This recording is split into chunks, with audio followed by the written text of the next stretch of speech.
Kay mag-start na kita makigsuunan, maayong gabi sa tanan og nga initak na karon sa kagabihon dako atong pagpasalamat nga ang Ginoo sa gihapon nagapanalangin kanato dining atong live streaming. Kauban nato ang atong igsuon sa Ginoo sa nato ka pastor from Coronadal City.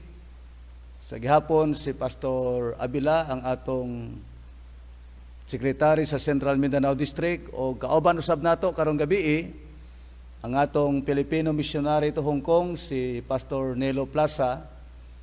Dako ato pasalamat nga ato silang nakunik tungod kay dunay mga butang nga importante usab nga atong pagaisgutan karong gabi.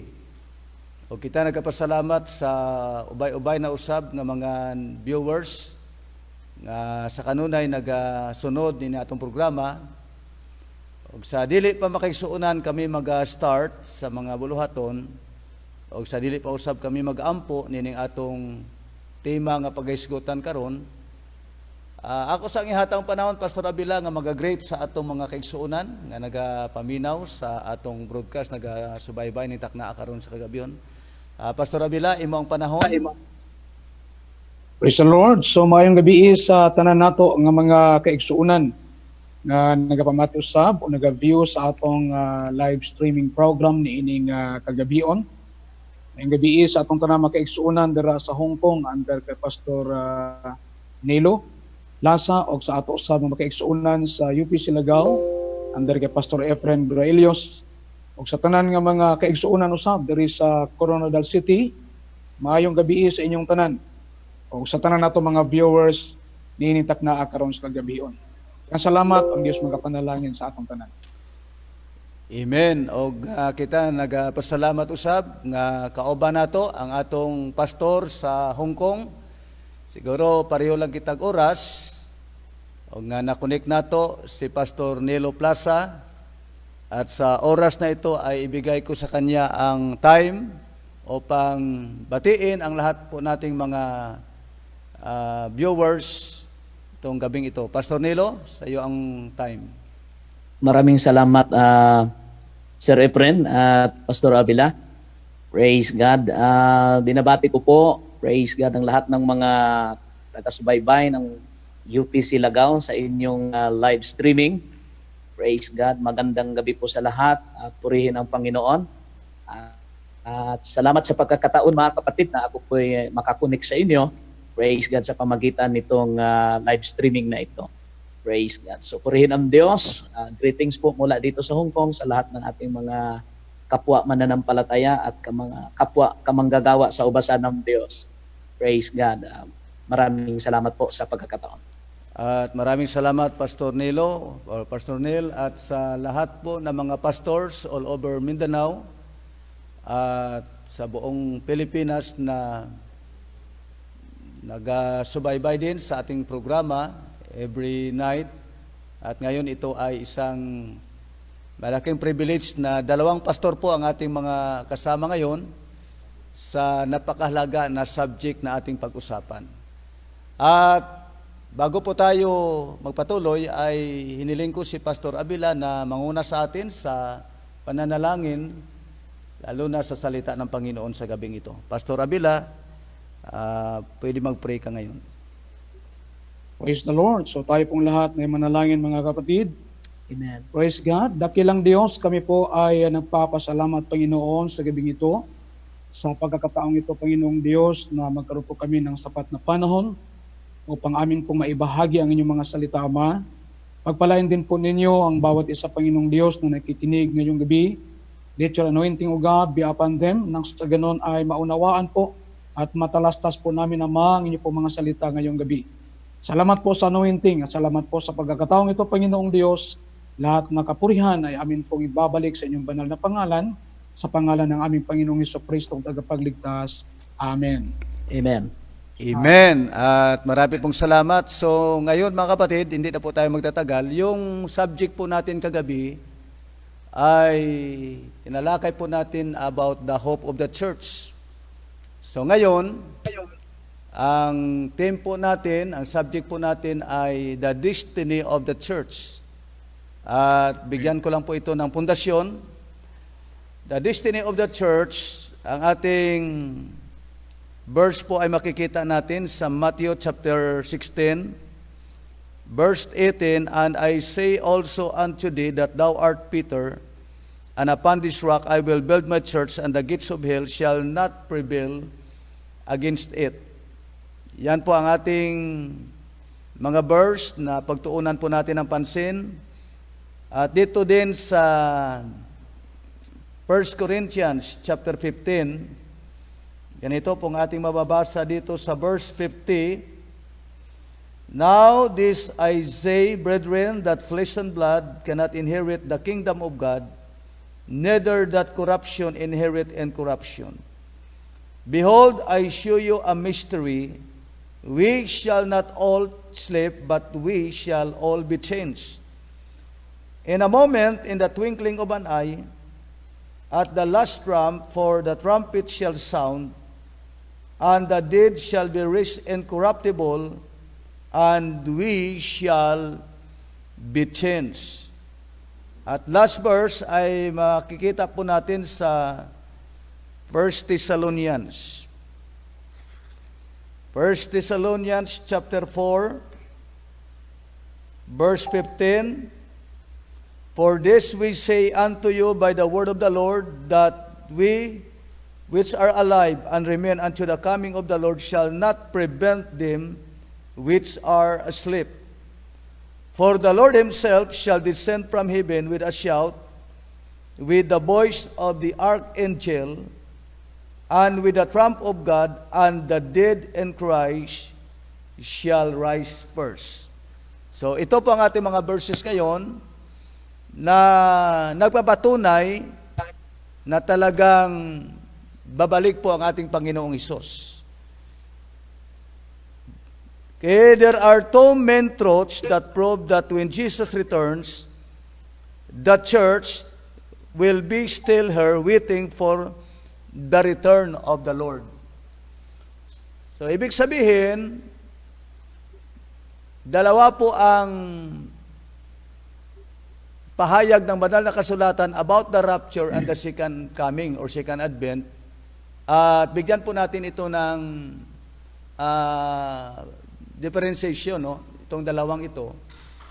Yung rapture at saka yung second coming, magkaiba po yan. At ang rapture, yan ang hope po natin, hope of the church. Habang ang second coming, ang rapture, tayo po ang it is meeting the Lord in the air.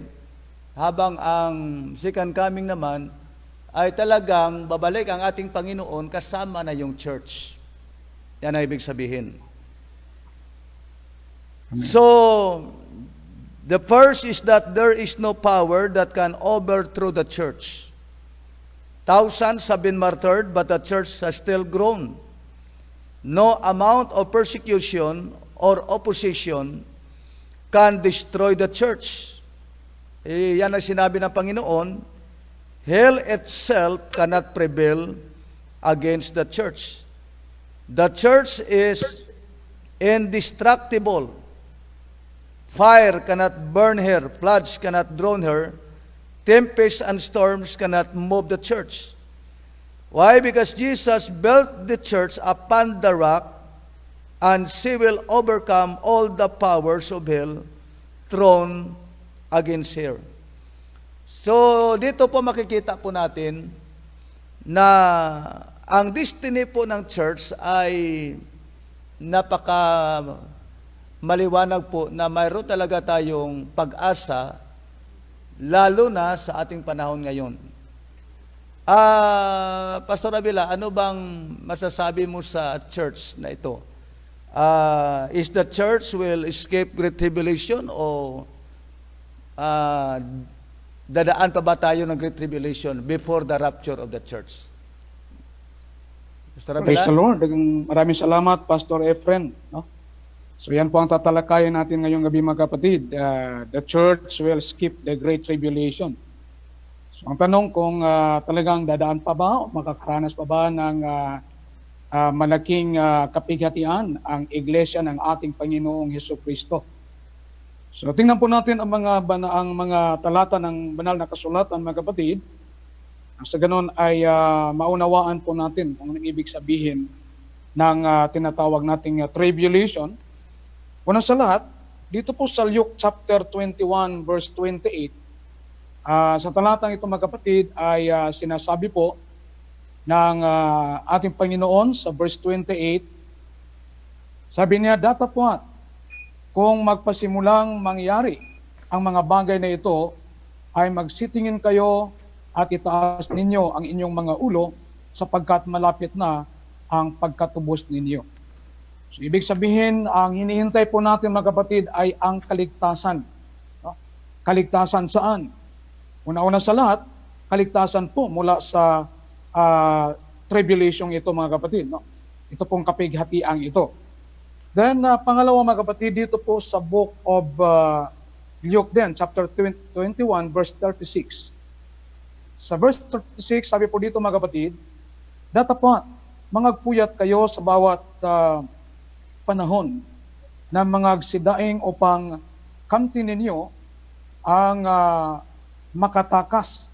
So makatakas talaga tayo sa lahat ng mga bagay na ito na mangyari at upang makatayo kayo sa harapan ng anak ng tao. So clear, mga kapatid, na tayo po talaga ay makatakas po mula po sa tinatawag na Great Tribulation. So tingnan po natin, ano ba para sa kanino ba itong Great Tribulation? So ang Great Tribulation, mga kapatid, alam po natin na ito po ay divine judgment ng ating Panginoong Diyos. So if it is the divine judgment of God, so ibig sabihin, ng iglesia ay hindi na makakaranas, mga kapatid, ng ganitong Great Tribulation ito. Itong malaking kapighatian, mga kapatid. Sapagkat, ang Romans chapter 8 verse 1, sabi ng ating Panginoong Diyos, sabi ng banal na kasulatan, there is therefore now no condemnation to them which are in Christ, who walk not after the flesh, but after the Spirit. So tayo po linigtas ng ating Panginoong Diyos. So if the Great Tribulation is the divine judgment of God, ito'y hindi po para sa iglesia. So ibig sabihin, hindi po tayo makakaranas nito sapagkat ang Great Tribulation na yan ay hindi po yan para sa atin, mga kapatid. Pangalawa, ang Great Tribulation, mga kapatid, ito po yung wrath of God. Ito po yung wrath ng ating Panginoon. Ito po ang galit ng ating Panginoong Diyos. Kaya nga, sabi dito sa 1 Thessalonians chapter 5, verse 9. Basahin natin ang 1 Thessalonians chapter 5, verse 9. Ayon po dito sa banal na kasulatan, for God hath not appointed us to wrath. No? So very clear, sinabi ng ating Panginoong Diyos, for God hath not appointed us to wrath, but to obtain salvation by your Lord Jesus Christ. Ito pala yung sinabi ni Paul, mga kapatid. So sabi niya, for God hath not appointed us to wrath, but to obtain salvation by our Lord Jesus Christ. So ibig sabihin, hindi na po tayo, ang iglesia po, tayo po kasi yung iglesia, hindi na kailangang makakaranas, mga kapatid, ng malaking tinatawag nating kapighatian or the Great Tribulation, sapagkat ang Great Tribulation ito po yung galit ng Panginoon. It is the wrath of God. And if it is the wrath of God, according to Paul, for God hath not appointed us to wrath, but to obtain salvation by our Lord Jesus Christ. Then, basahin din po natin, mga kapatid, 1 Thessalonians chapter 1, verse 10. Sabi po ng banal na kasulatan, and to wait for His Son from heaven, whom He raised from the dead, even Jesus, which delivered us from the wrath to come. Praise God. So, i-deliver tayo, iligtas tayo ng ating Panginoon, mga kapatid, mula po sa tribulation ito. Kaya nga, para sa akin, hindi na kailangang makakaranas pa ng malaking kapighatian ang iglesia ng ating Panginoong Hesukristo. Sapagkat ito pong Great Tribulation ito po mag-umpisa, mga kapatid. No? Alam kong siguro halos lahat ng tagapakinig po natin, yung nagbabasa ng Biblia, mayroon pong sapat na karunungan at kaalaman tungkol po sa Daniel 70 weeks. So ito pong 1 week na naiwan, mga kapatid, itong 7 years tribulation. So sa tribulation po kasi, mayroon po kasing ibang mga paniwala na ang iglesia ay dadaan pa at makakaranas pa mga kapatid ng Great Tribulation. Kaya nga mayroon tayong tinatawag na pre-trib, mid-trib, or post-trib mga kapatid. So mag-umpisa ang Great Tribulation, tingnan po natin mga kapatid ang Daniel 70 weeks, yung pong ika-70th week, yung 1 week na iwan mga kapatid, doon po mag-umpisa yung tribulation at si Antichrist, he will reign on this earth. No? So dito po sa nakasulat sa 2 Thessalonians, chapter 2, tingnan po natin dito sa verse 6 hanggang 8 mga kapatid. Ayon po dito, and now ye know what withholdeth that he might be revealed in his time. For the mystery of iniquity doth already work, only he who now letteth will it until he be taken out of the way. And then shall the wicked be revealed, when the Lord shall consume with the spirit of his mouth, and shall destroy with the brightness of his coming. So ibig sabihin mga kapatid, ang nakapagpigil dito, ang pumipigil po kay Antichrist o kay Satanas na hindi pa mga kapatid mag-manifest, hindi pa mag-reveal, sapagat alam natin na yung pong Antichrist, he is or he will be the human manifestation of Satan. Praise God. Ang nakapagpigil sa kanya ngayon ay ang iglesia ng ating Panginoong Jesucristo. Kaya nga kailangan ng iglesia ay makuha muna, iligtas muna ng ating Panginoong Diyos, praise God, before pa po si Antichrist makareign dito po sa mundong ito. So ibig sabihin, hindi na kailangang madaanan pa o makakaranas pa ang iglesia ng ating Panginoong Diyos sa tinatawag na malaking kapighatian. Kaya nga tayo po'y magpatuloy sa ating paglilingkod sa Diyos, sapagkat ito pong destiny ng iglesia mga kapatid, hindi po para sa kapighatian, because God hath not appointed us unto wrath. So, marami pong salamat at ibalik ko mga kapatid sa ating kay Pastor Efren. Thank you, Pastor Abila, sa magandang explanation na linawin lang po natin mga kapatid, ang pinag-usapan po natin dito, hindi yung tribulation, kung hindi yung Great Tribulation. Kaya pag sinabi nating tribulation, tayo sa church ngayon ay nakaranas na ng tribulation. Kaya nga sabi ng Panginoon sa Book of John, in this world ye shall have tribulation, but be of good cheer, for I have overcome the world. Iba pong tribulation na sinasabi ng Panginoon, mga trials, testings, persecution.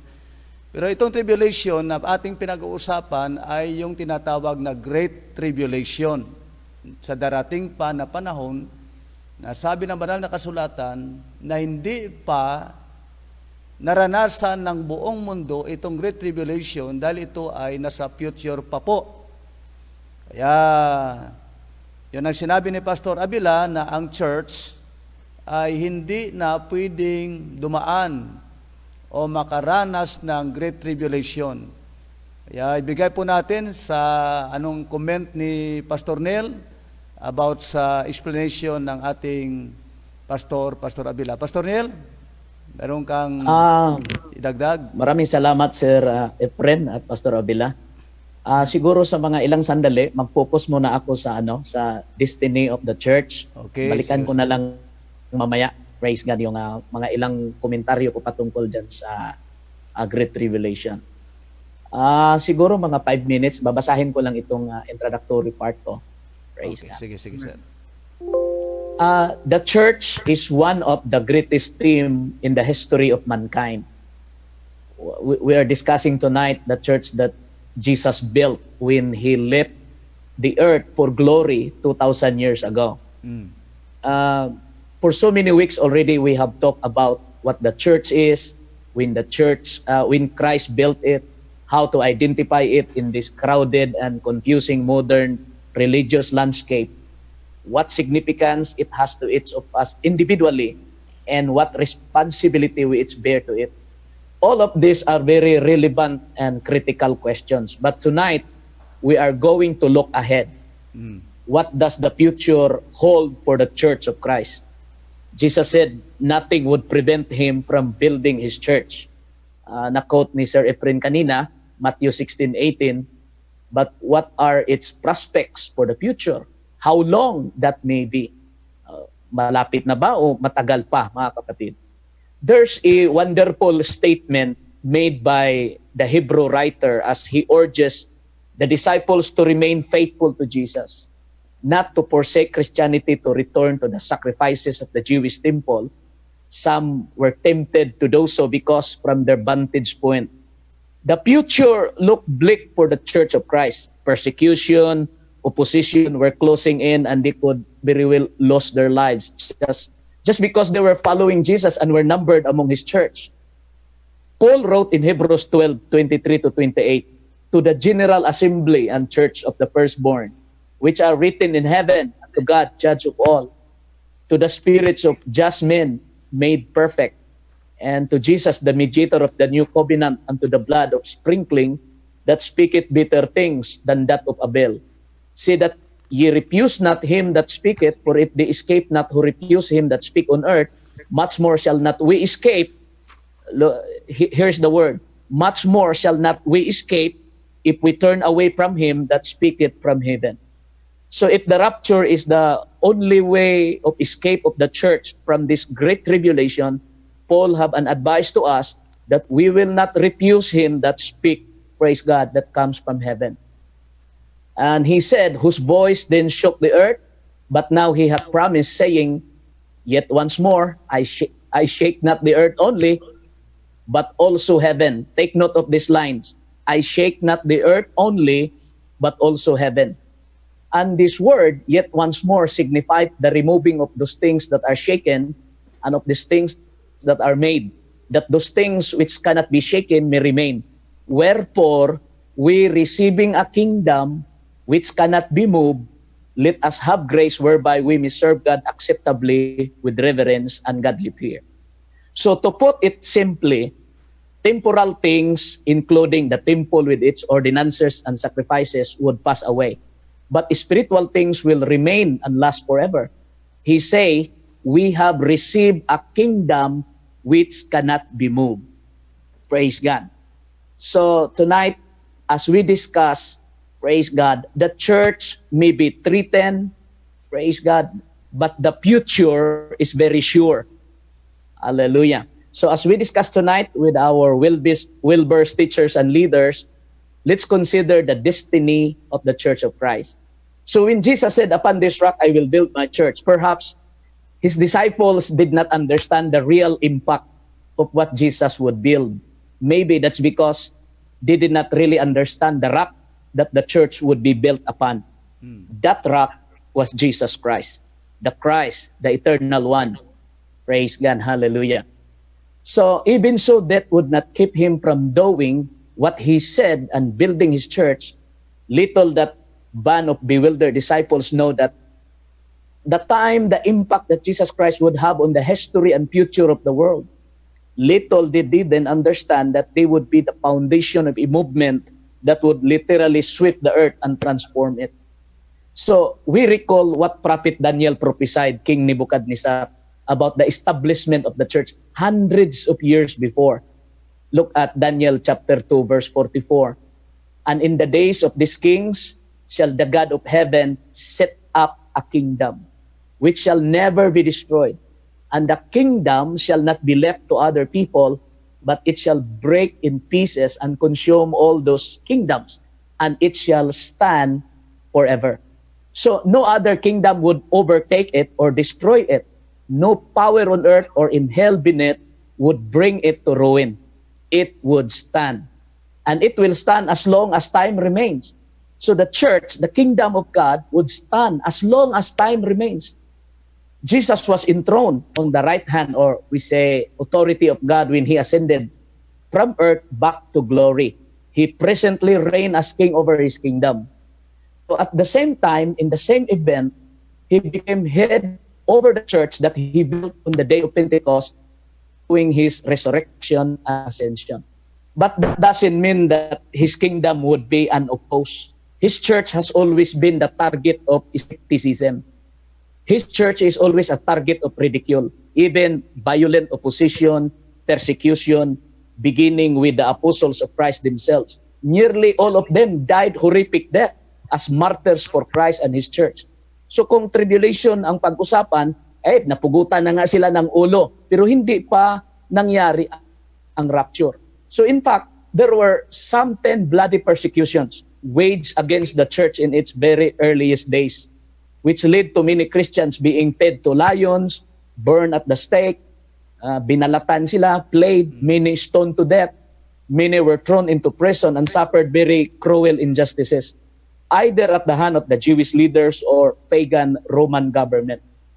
So in Acts chapter 28, verse 22, the church is called the sect, which is everywhere spoken against. Ang iglesia kasi, praise God, ito yung grupo na kahit saan, marami talagang against.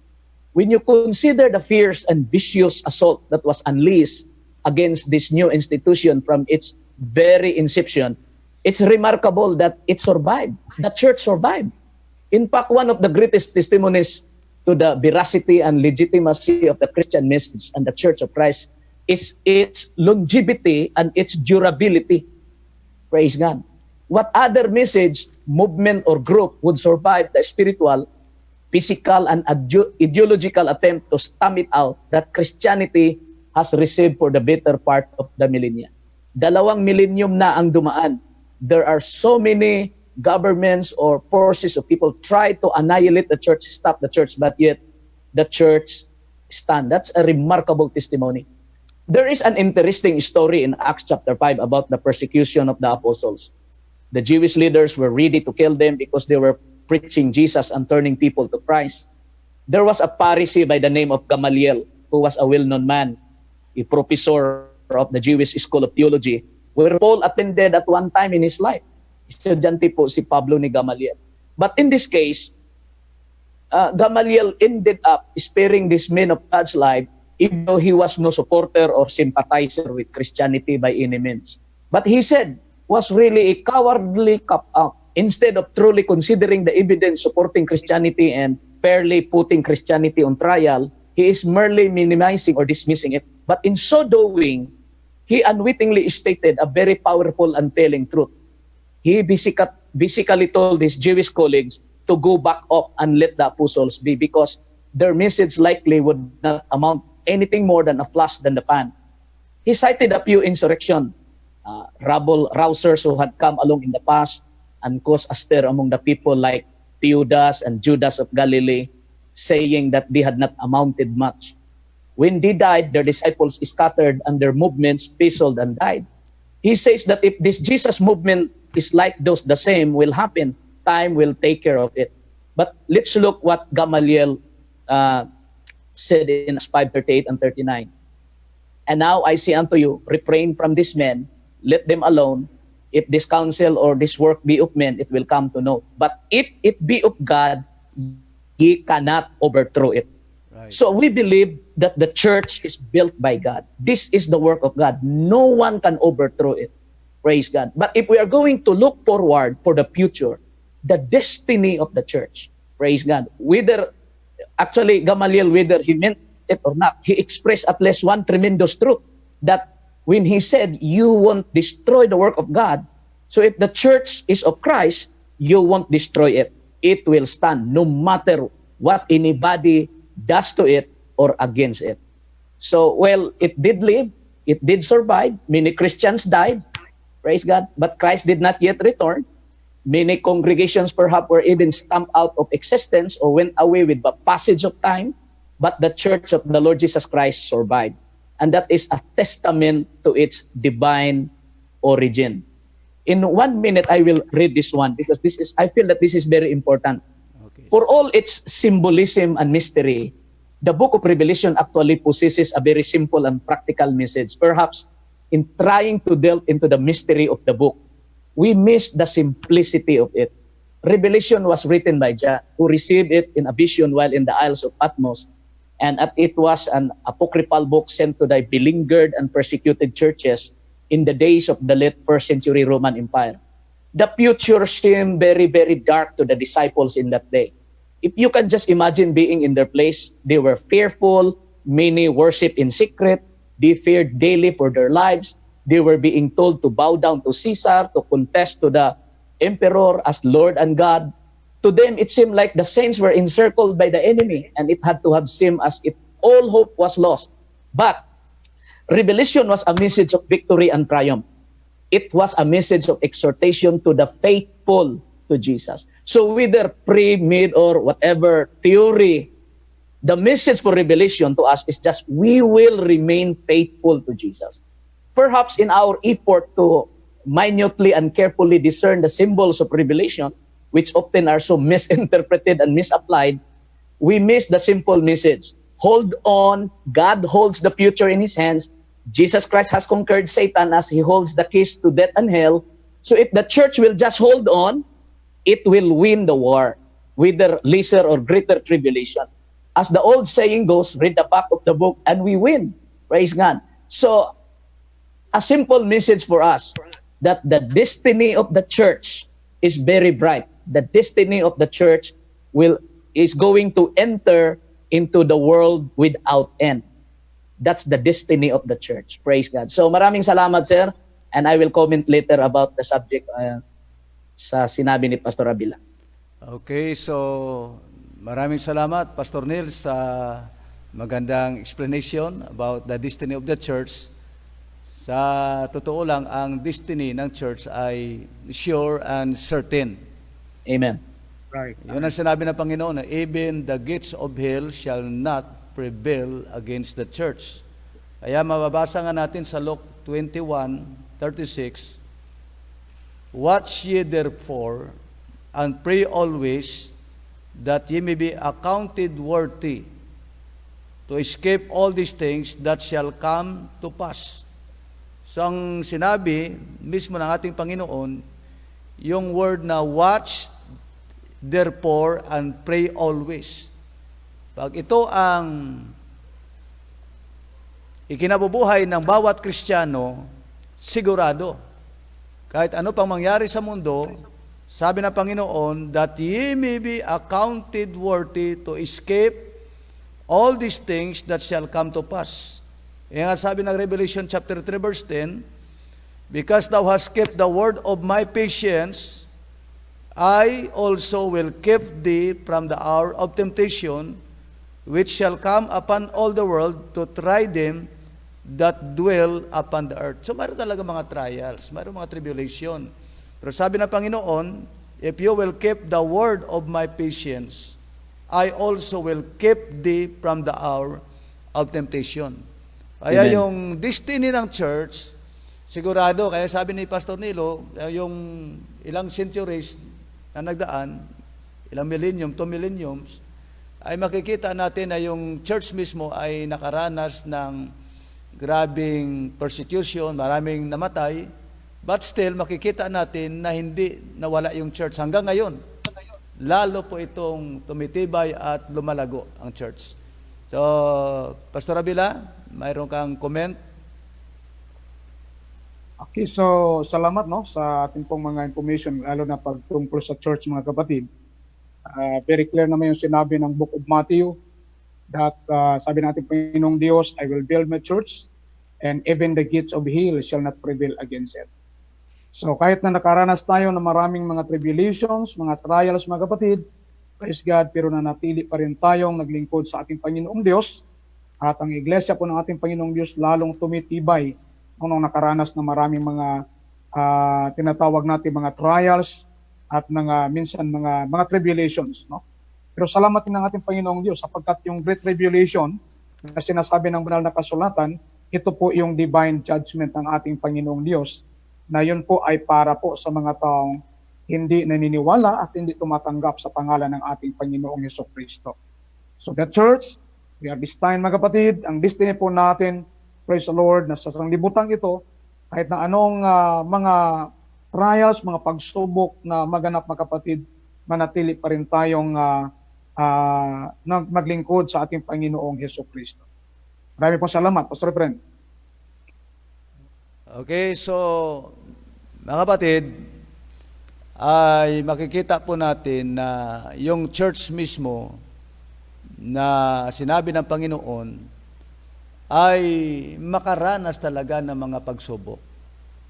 Ngunit ang Panginoon mismo ay siyang nagbigay din ng pag-asa na ang church will reign with Christ. We will reign with Jesus in His kingdom. So kahit makaranas po tayo ng mga malaking kapigatian o pagsubok sa buhay, but still, ang Panginoon ay mayroon pong pangako na itong church na ito ay magiging kasama po ng ating Panginoon sa kanyang millennial kingdom. The church will reign with Jesus in His kingdom.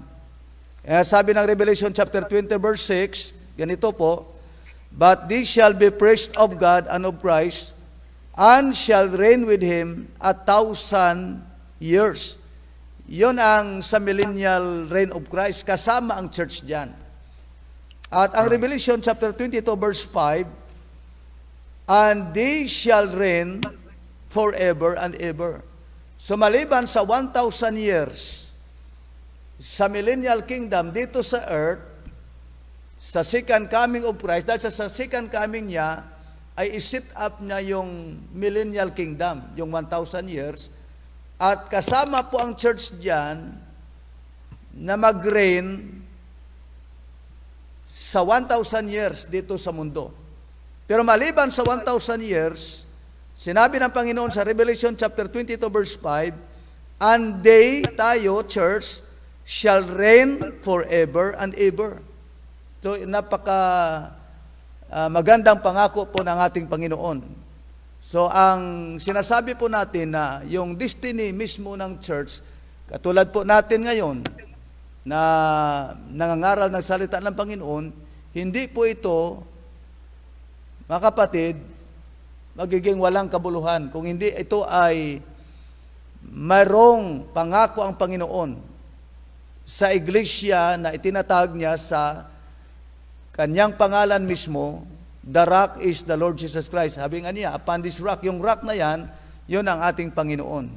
So, Pastor Nilo, pwede dagdagan mo yung explanation mo? Praise God. Hallelujah.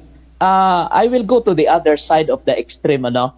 Praise God, para yung mga listeners po natin ay may comparison. Praise God. Sa Matthew chapter 24, verse 21 and 22, basahin ko po ito. Kasi binanggit ni Sir Efren po kanina na ang rapture at ang second coming ay magkaibang event. Praise God. Pero ating basahin po, mga kapatid, ang sulat ni Matthew, praise God, para meron kayong idea, praise God, sa mga events na ito. Matthew 24, verse 21, "For then shall be great tribulations, such as was not since the beginning of the world to this time, no, nor ever shall be. And except those days should be shortened, there should no flesh be saved. But for the elect's sake, those days shall be shortened." So there are some questions here that are very difficult sometimes to answer. Praise God. Say, for example, if the church is already gone, praise God, how can this verse be applied? Kasi sinabi ng Bible, except those days should be shortened, there should be no flesh to be saved. Sa Bisaya, kung ang gidaghanon ni adtong mga adlaw, wala pa pagkubsi, wala untay tawong maluwas. So kung ang iglesia tuan na, praise God, humani ining maong dagkong kasakitan, sabi ng Bible, that tribulation such na hindi pa po nangyayari from the beginning of the world, and never it shall be. Praise God. So, in our theology, in prophecy subject, that 7 years, some others call it Jacob's trouble, they divide it into two, the 3.5, praise God, the lesser and the greater tribulation. But the Bible in Matthew, praise God, as I studied it, personally, this is not a doctrine, but this is just my opinion. Praise God. Immediately, verse 29, immediately after the tribulation of those days, I believe na ang tribulation na tinutukoy niya ay yung nasa 21 na Great Tribulation. The sun shall be darkened, the moon shall not give her light, and the stars shall fall from heaven, and the powers of the heaven shall be shaken. So yung sulat ni Pablo sa Hebrews kanina, na hindi lang earth ang i-shake, kundi pati langit ang i-shake. That is why his advice to the believers in Hebrews that we must hold on, we must believe the one who speak from heaven. We will not reject or refuse the one who speak from heaven. Kasi kung baliwalain lang po natin ang mga salita ni Jesus na nanggagaling sa langit, paano tayo maka-escape? Kasi i-shake niya ang mundo, i-shake pa rin ang langit. So sa verse 29, sabi po dito, immediately after the tribulation. So I believe the word tribulation here refers to verse 21, the great tribulation. Heavens will be shaken, praise God. And verse 30, and then, so ito na po yung rules ng sequence niya, and then. So hindi mo pwedeng pagbaliktarin o i-mix kasi and then, parang sunod na yung timeline niya, yung sequence. Basahin ko po. And then, so after ng moon, stars, shaking ng heaven, and then shall appear the sign of the Son of Man in heaven, and then shall all the tribes of the earth mourn, and they shall see the Son of Man coming in the clouds of heaven with power and great glory. So atin pong narinig kanina, mula kay Sir Efred, na ang rapture at ang second coming ay magkaiba. Sa second coming, kasama na po ni Jesus ang mga banal, ang mga saints o yung mga redeemed na na-rapture. Pero tingnan natin mabuti ang verse 30 hanggang 31. Nung after this, the heaven was shaken, the Son of Man appeared in heaven, okay, riding in the clouds. Praise God, with power and great glory.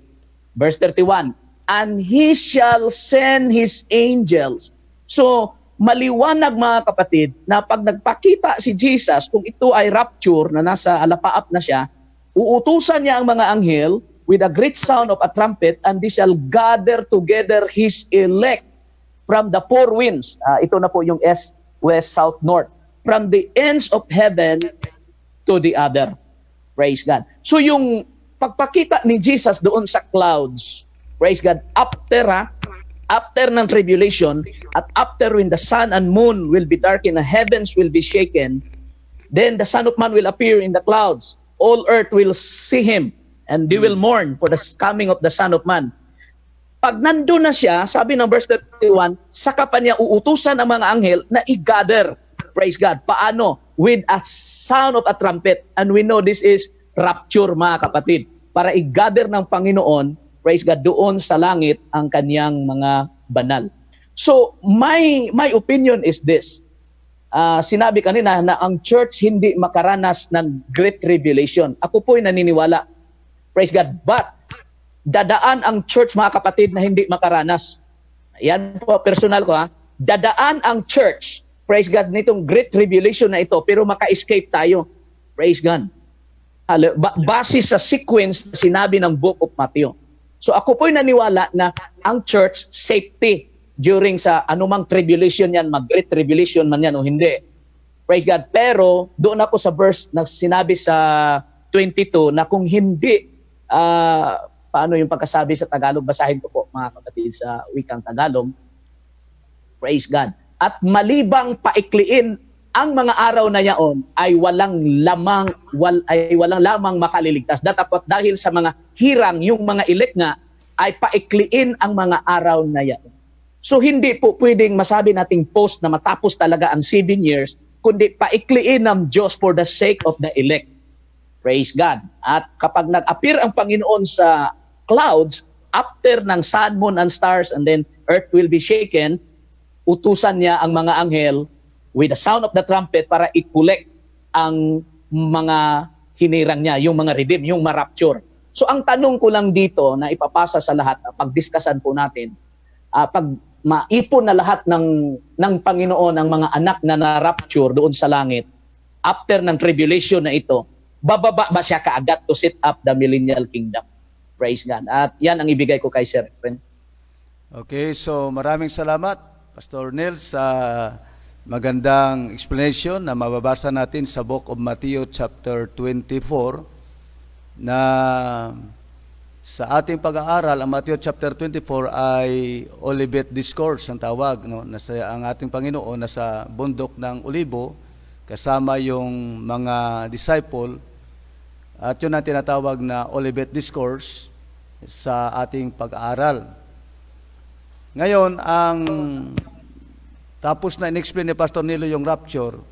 Kasi pag sinabing rapture or second coming, mga kapatid, ang rapture ay walang kahit sino na nakakaalam kung kailan mag-take place ang rapture of the church. At dito napapasok yung the doctrine of imminent, yung the imminent coming of Jesus Christ, na walang Amen. nakakaalam. Kasi pag ang second coming o rapture, mayroon tinatawag natin na unknown time factor eh. No, the Bible is very definite in showing that the time of Christ's second coming is really unknown. Wala talagang nakakaalam. Yep. Kaya papasok diyan ang sinasabi natin na the doctrine of the imminent coming of Christ. Yung word na imminent, at any moment. Time. At any time. Yung sinabi ni Pastor Neil kanina na after sa rapture, babalik ba kaagad at mag-set up ng millennial kingdom? Kaya mayroong tatlong theory kasi diyan na pinag-uusapan. No?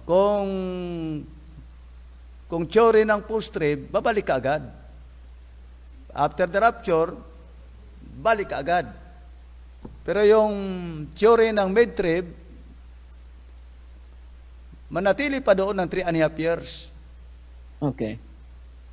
Yung pre-trib naman, 7 years talaga na ang church ay wala sa mundo. Yun ang pre-trib. Ibig sabihin, after 7 years pa siya babalik sa second coming. Pero titingnan po natin diyan, ibigay muna natin kay Pastor Abila ang time. Parang gusto na ni Pastor Abila mag-explain. Pastoral. Praise the Lord. So, maraming salamat, Pastor Efren, Pastor Nilo, no? Mga bagay na tinatalakay po natin ngayon, ito po talaga ay makakatulong po sa bawat mananampalataya ng ating Panginoong Hesukristo. Dapat sa lahat po natin mga viewers at mga listeners po ngayon, mayroon po talaga, totoo yun, mayroon tatlong theory po tayo, pero wala namang problema yan para sa atin. Hindi naman yan part ng kaligtasan natin. Hindi naman ibig sabihin na kung positive kayo, hindi kayo maligtas, o pre-trib kayo, hindi kayo maligtas. Bagamat napag-usapan lang po natin ito, sapagkat marami pong mga talata na sa banal na kasulatan ng kapatid, na minsan ay makita po natin na kailangan itong iglesyang ito ay makaranas muna ng tribulation or dadaan ng great tribulation mga kapatid. Maraming mga, minsan, tulad nitong binasa po mga kapatid ni Pastor Nilo, ay naunawaan po natin, maraming mga bagay na nakita natin dito at natuklasan natin mga kapatid patungkol po sa pagbabalik ng ating Panginoong Hesukristo. Kaya ngayong tanong kanina, pag tapos ng rapture, babalik ba kaagad ang ating Panginoon to establish the millennial kingdom? So sinagot po ni Pastor Efren yan mga kapatid, na depende sa ating sa ating tinatawag na adapt na theory. Kung post-trib kayo, so balik kaagad. Pag pre-trib kayo, you will stay in the air for 7 years. No? Pero para sa atin mga kapatid, ang atin pong inaasahan dito yung rapture. Kung ano man yung mga maging mangyari mga kapatid, kung ano man ang mayroong mga tinatawag natin na mga pagsubok, ano mang mga tribulation darating mga kapatid, alam po natin that the church is destined mga kapatid, yung destiny po natin ay talagang iligtas po tayo ng ating Panginoong Diyos. Anumang mga trials, anumang mga kapahamakang darating, hindi po tayo pababayaan ng ating Panginoong Kristo because we are the church of Christ and even the hill shall not prevail against us. Pastor Efren. Ang sigurado diyan mga kapatid, yung binasa ko kanina sa 1 Thessalonians, basahin ko ulit, chapter 4, verse 14, okay? Verse 14, ganito pong sinabi, "For if we believe that Jesus died and rose again, even so them also which sleep in Jesus will God bring with him. For this we say unto you by the word of the Lord, that we which are alive and remain unto the coming of the Lord shall not prevent them which are asleep. Yung mga nangamatay na naglilingkod sa Panginoon, yun ang sinabi, which shall not prevent them which are asleep. Sa verse 16, for the Lord himself shall descend from heaven with a shout. Yun ang connection sa binasa ni Pastor Neil kanina sa Matthew chapter 24, na the Lord himself shall descend from heaven with a shout, with the voice of the archangel, and with the trump of God, and the dead shall rise first. Then we which are alive and remain shall be caught up together with them in the clouds to meet the Lord in the air, and so shall we ever be with the Lord. Yung sinabi ko sa Revelation, na we will reign forever and ever with Christ. Pero sa second coming, dito makikita natin na the Lord himself shall descend. So bababa talaga ang Panginoon. Ang tanong dyan, kanina ni Pastor Neil, kung pagkatapos ba ng rapture, bababa ka agad. Hindi naman sinabi kasi ng banal na kasulatan Nabababa pa siya kaagad o mananatili pa tayo doon. Basta sinabi, ang sigurado dyan, the Lord himself shall descend from heaven with a shout, with the voice of the archangel. Kaya maraming mga pastor na iba-iba ang kanilang paniniwala dyan. At marami ding mga books na binabasa at mayroon din mga backup. Kaya ang para sa akin, ang importante, yung ma-rapture ka. Amen. Yun ang pinaka-importante. So, once na na-rapture ka, babalik man tayo kaagad to set up the millennial kingdom, or mananatili pa doon ng 3.5 or 7 years, walang problema sa akin. Ang importante para sa akin, ng church, ay siguraduhin niyang ma-rapture siya. Madala siya. No? Madala siya. So, Pastor Nel, meron ka pang ikadagdag? Mayroon pa tayong time. Ang book of Matthew chapter 24, ang warning lang ni Jesus, kasi kung may warning si Jesus na ang kumikilos talaga nitong huling mga araw na palapit na siya is the spirit of deception. Kaya huwag magpalin lang ang sinabi ng Panginoon. Praise God. So, in view sa lahat ng narinig po natin ngayon, tama yung sinabi ng message ng Revelation, just to hold on. Huwag tayong aalis sa church kasi ang destiny ng church ay tuloy-tuloy yan Praise God. Manatili tayo sa church. Praise God. Dahil nandyan, safe tayo mga kapatid. Huwag tayong magpa-deceive dahil ang kikilos nitong huling mga araw, ang deception. Even the very elect. Praise God, kung maaari pa nga, ma-deceive ang mga elect. Pero kailangan, kumbaga, kung Bisaya pa mo, dot-dot na gyud ta karon diha sa Ginoo. Praise God. Amen. Yun lang po, sir. Okay, so maraming salamat. May mga katanungan ba sa mga viewers? Mayroong mga comment yan o tanong na pwede natin sagutin? Mayroon ba dyan? Sige daw. Pastor Abila, nakita mo? Anong mga katanungan dyan? Bigyan muna natin ito ng pansin. Tingnan natin. Mayroon ba? Hindi ko nakita sa kanya. Ano yun? What is the direct? Mayroon po ditong comment from Rombal. Okay, sige. Sige, basahin mo, Pastor. Sabi niya, my understanding is that the end-time church will go through the tribulation and will be raptured before vials of the wrath of God and before Armageddon, the great day of the Lord. At sabi po dito, the first resurrection, rapture is, the first resurrection or the rapture is after the mark of the beast. And this is the very same Event. This is the very same event that Paul announced in 1 Thessalonians chapter 4, verse 16 to 17. When the dead in Christ shall rise first, then we which are alive and remain shall be caught up together with saan na yun? Shall be caught up together with them in the clouds to meet the Lord in the air, and so shall we ever be saved with the Lord. So, ito po yung comment. Ito po yung view niya, no? Ito po yung kanyang view. So ang kanyang view sa ating viewer ay that the church, sabi niya, will go through tribulation. Pero before yung wrath of God, i-rapture na siya.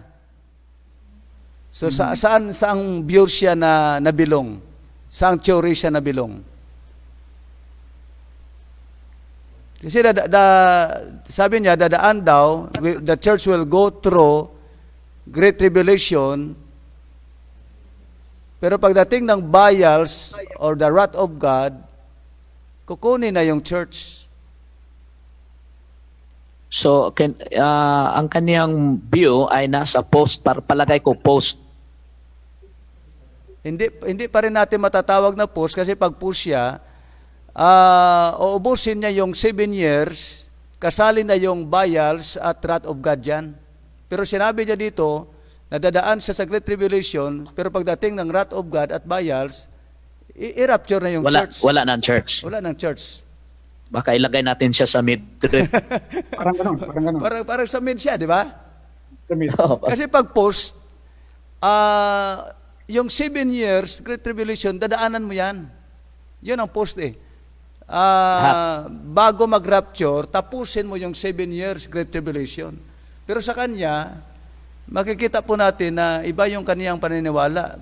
We will go through, the church will go through Great Tribulation, pero pagdating ng wrath of God, at saka yung vials, kukunin na. Mhm. Okay, mayroong siyang follow-up. Okay, basahin daw natin yung follow-up. Sige daw. Para nindot ni, sige. Follow-up, okay? Hindi ko mabasa sa akin. We are not appointed to the wrath of God, but we are appointed to tribulation. If this church doesn't face great tribulation, God would need to apologize to every previous generation of righteous man. They were all tried in the fire. Pastor Al, anong comment mo dyan? Sige daw. Pastor Nilo muna. Pastor Nilo. Para sa akin, no need for God to apologize to the previous wala generation naman of believers. ang Panginoon hindi mag-apologize yan. Hindi po. Lahat ng judgment, the judgment of God is righteous, lahat yan. Fair and just ang Panginoon. Sige.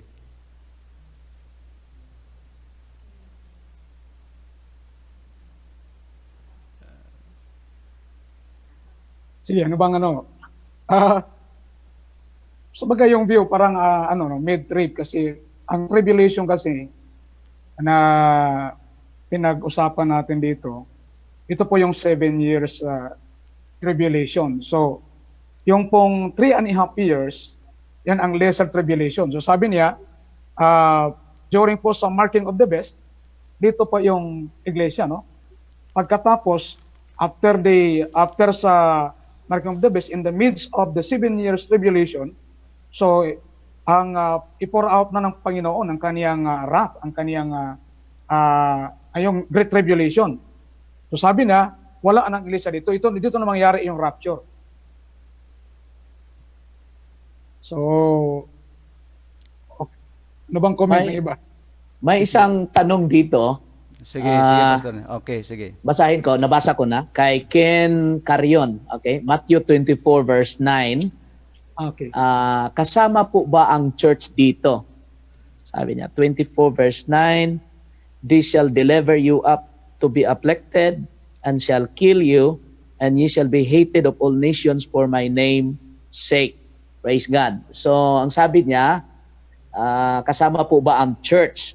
Actually, this is a church in verse 9 because this verse, para sa akin, ito po yung double reference. Kasi sinabi ni Pastor Efren kanina na this is the Olivet Discourse, and some of these verses that Jesus was talking about is the destruction of Jerusalem in 70 AD by Titus Vespasian. So there was already a prophecy mula sa bibig ng ating Panginoon. Praise God. So mula pa noon, marami namang Kristiyano talaga ang deliver to be afflicted. Marami nang pinatay. So ang church kasi mula pa sa upper room hanggang ngayon, church pa rin yan. Hindi nahati-hati ang church. So nakaranas na ang church ng tribulation. O sabihin man natin Great Tribulation. Pero itong Great Tribulation na pinag-usapan natin, ang description ng Bible, hindi pa po ito nangyari. Kumbaga, the cruelty sa Great Tribulation na ito, yung danger talaga, yung level ba ng Great Tribulation na ito, hindi pa nangyari. Nangyari na ang Holocaust, okay? Nangyari na ang World War I, World War II, nangyari na ang Spanish flu, maraming namamatay. Pero ang sinabi ni Jesus, itong Great Tribulation talaga ito, hindi pa po ito nangyayari mula nung pagkaumpisa ng mundo hanggang at hindi na mangyayari pa. So once lang ito mangyayari. Praise God. So, yung sinabi ni Carion, Brother Carion, na kasama ba ang church? Yes, kasama ang church. Praise God. Dahil ang church mula pa sa upper room hanggang sa rapture. So, malawak ang church. So, yung early church, nakaranas sila. They were afflicted, put in prison, they were be killed. Praise God. Okay, so mga kapatid, ibalik po natin yung Matthew chapter 24. Pag sinabi kasi nila na nandyan na ba ang church? Ganito kasi ang setting niyan. Yung church ay nasa Book of Acts. Doon ang birthday of the church. Pero yung Matthew 24, Olivet Discourse, sabi nga ni Pastor Nilo, future, sir. Kwan yun, the law of double reference. Tama yun. No? Na ma-apply natin dito ang law of double reference dahil itong Matthew chapter 24, although na ang book of Matthew ay hindi prophecy book, pero prophecy yan ng ating Panginoon, ang Matthew chapter 24.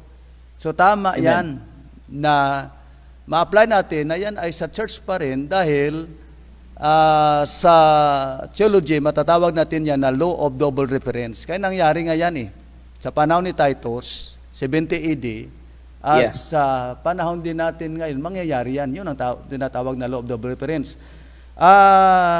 Mga kapatid, mayroon pong comment si Pastor Romy Pistanyo. Basahin ko itong sinabi niya. The church will be caught up or rapture is in the package of God's grace in the gospel as the consummation or the finality of our salvation.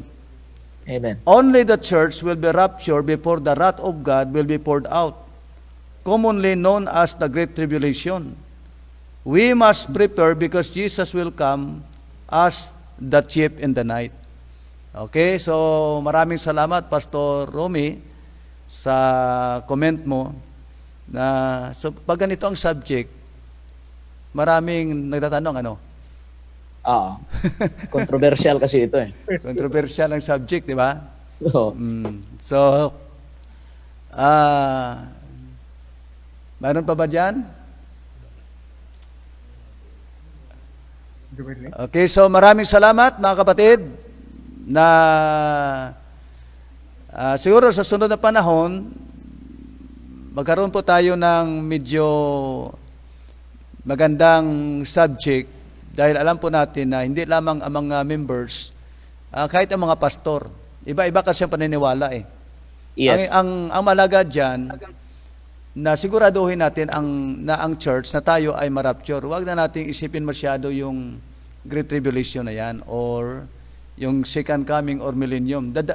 Darating tayo dyan Ang importante, yun na ang destiny, sir. Yun ang destiny. Ang importante ngayon, siguraduhin natin na tayo ay marapture.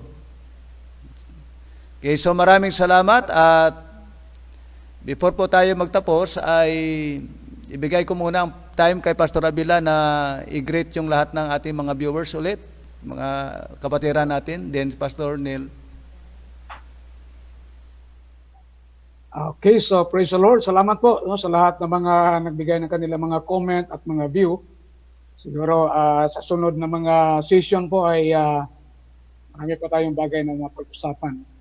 At binabati po natin mga kapatid si Sister Lilia Toledo at Sister Melanie Aspunia Doler at Miguel Biego at EJ Aman at